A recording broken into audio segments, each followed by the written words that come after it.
अस्सलाम वालेकुम viewers, welcome to my YouTube channel stitching diary. आज आपके साथ जो नेक डिज़ाइन शेयर कर रही हूँ वो मुझे 4 इंच चौड़ाई और उसकी 8 इंच जो है ना लंबाई चाहिए थी, लेकिन मैंने उसका जो एक साइड से वो निकालने के बाद जो ऊपर वाला हिस्सा था उसको कट नहीं किया, क्योंकि उसी के ही मैंने 3 इंच ऊपर से और 6 इंच मैंने नीचे से हिस्सा कट करने के बाद ये वाला हिस्सा साइड पे कर लिया और दूसरा हिस्सा साइड पे करने के बाद में एक कागज़ लेके कागज़ के ऊपर जो मैंने दरमियान वाला पीस था जो ऊपर से और नीचे से उतारने के बाद दरमियान में बचा था, इसी के ऊपर ही मैंने एक कागज़ का पीस सेम ऐसे ही काटा जैसा कि ये पीस था। इसको काटने के बाद मैंने जो है ना छोटी सी पतली सी लूप्स तैयार किए, जो कि ये आपके सामने पट्टियाँ हैं। इनको मैंने 4-4 इंच की मदद से काटा है। 6 इंच आप लें या 4 इंच लें, वो आपकी अपनी नेक डिज़ाइन पे है। उसी कागज़ के ऊपर मैंने इनको इस तरह से सिलाई लगा लिया है।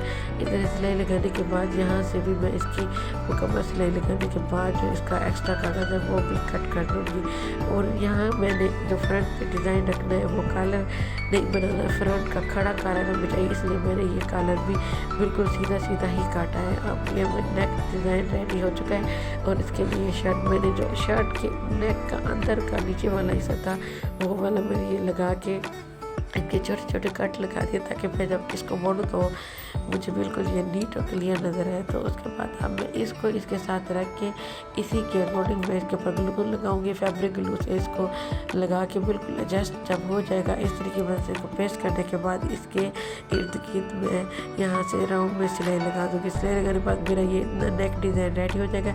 अब ये कॉलर जो है मैंने डबल इसलिए लिए ताकि मैं इनको जब गर्दन के नीचे इसको एडजस्ट करूँ तो मेरे नेक के ऊपर ये सही खड़े हैं।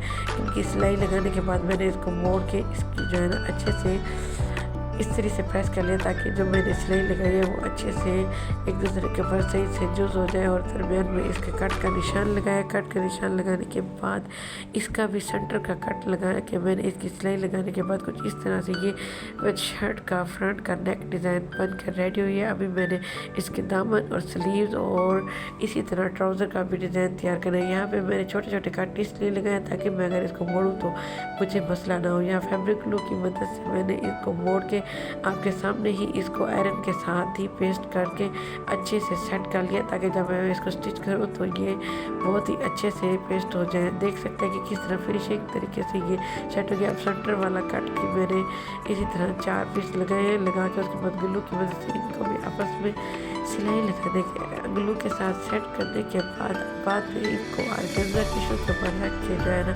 इनकी सिलाई लगाऊंगी। और ऑर्गेन्जा टिश्यू के ऊपर सिलाई लगाने के बाद इसकी बहुत ही ज़बरदस्त लुक बन के सामने यही स्लीव्स पे भी डिज़ाइन बनाया है, ये फ्रंट और बैक के दामन पे भी और यही ट्राउज़र पे भी बनाया है। उम्मीद है आपको मेरी वीडियो अच्छी लगेगी। अगर आपको मेरी वीडियो अच्छी लगी है तो मेरी वीडियो को लाइक कर दें, चैनल को भी सब्सक्राइब कर दें। मुझे कमेंट बॉक्स में ज़रूर बताएं कि आपको मेरी वीडियो किस तरह से लगी है। नेक डिज़ाइन जो मैंने रेडी किया था वो भी आपके सामने है। और इस तरह पीछे से बनाने के लिए मैंने इसकी डोरी और इसके जो है फूल भी तैयार कर लिए हैं। इंशाल्लाह ताला आपको मेरी वीडियो अच्छी लगी होगी। अगर आपको मेरी वीडियो अच्छी लगी है तो मुझे कमेंट में बताइएगा। अगर कोई चीज़ समझ आए तो मुझे मैसेज करें, मैं आपको इसकी मुकम्मल और डीपली वीडियो नेक डिज़ाइन की साथ मुकम्मल तौर पे शेयर कर दूँगी। मेरे पास टाइम बहुत कम होता है तो इसलिए मैं इसकी थोड़ी सी शॉर्ट करके वीडियो बनाती हूँ ताकि आपको समझ आ सके।